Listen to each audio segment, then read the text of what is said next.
They say children can see what we can't, that their innocence allows them to peek into the other side, the one filled with shadows, whispers, and things that wait in the corners of dark rooms. This is the story of Elsa, a 5-year-old girl, cheerful, bright, and full of life.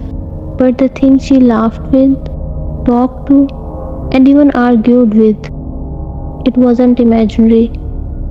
It was something far more dangerous. She called it Mia. But no one ever saw Mia because Mia didn't belong to our world. It all started when Elsa and her family moved into an old Victorian house, a beautifully built 2-story house with creaking wooden floors, tall dusty windows, and a backyard so overgrown it looked like a forest had started growing inside it. Elsa's mother, Maria, was excited about the move. Her father, Shehbaz, had bought the place for cheap, too cheap, but they didn't question it.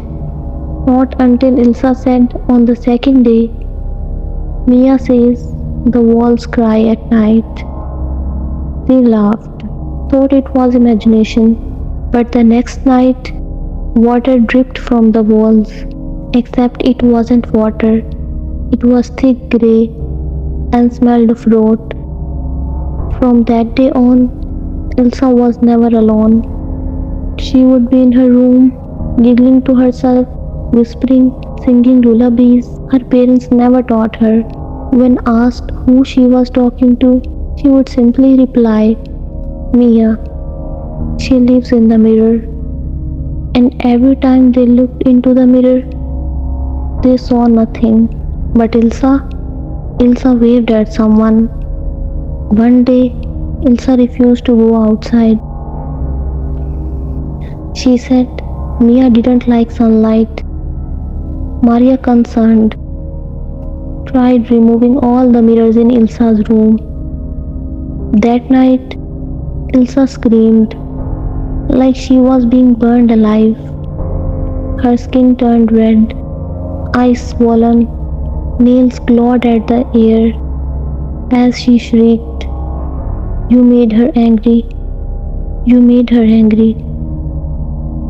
When they tried to calm her, she looked her mother dead in the eyes and whispered in a voice that was not her own. She was locked inside for years. You broke the chain. After that, strange things began happening in the house. Windows would shatter on their own. Lights flickered even during the day.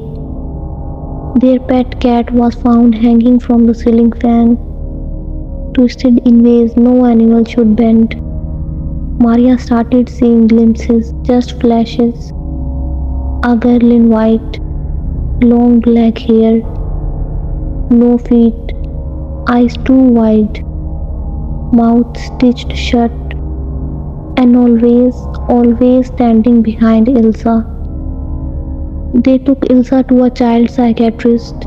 She said she had overactive imagination and prescribed medication.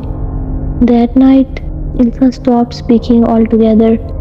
She simply sat in her room, staring into the corner, her lips moving silently. Maria recorded her. When she played it back, there was another voice, deeper, older, whispering, She belongs to us now. You brought her here. Desperate, they brought a Molvi. The moment he stepped inside Elsa's room, he vomited blood and collapsed. He later said, There is something in that house. Not jinn, not spirit, something ancient, something that wears the face of a child. One evening, Maria found Elsa drawing with her crayons. The walls were covered in her sketches. Each one showed the same thing, a little girl holding hands with a shadow. The shadow had horns, Its arms were too long. Its face looked exactly like Maria's, but twisted, rotted, smiling with jagged teeth. When Maria asked who drew the pictures, Elsa replied, Mia didn't draw. She showed me. She says this is where we all live now. One night, Elsa disappeared. They searched the entire house, screaming her name. Then they heard humming from behind the mirror. They shattered it open. Nothing, just bricks. Until blood starting seeping through the cracks, and then a hand, small, pale, cold, reaching out. It wasn't Elsa's. A week later, they found Elsa's body in the attic, folded into a wooden chest, eyes wide open, her mouth sewn shut. Next to her was a second doll, one that looked just like her, with a stitched smile and glassy eyes that seemed to follow anyone who entered the room. They moved out. Of course they did, but no matter where they went, mirrors cracked, children cried near them, and every now and then Maria would find a new drawing, one she didn't remember Elsa ever making.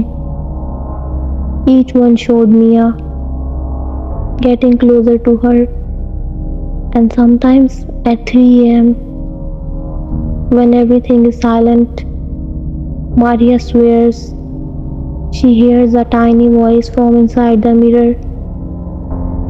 You took me from her. Now she is mine.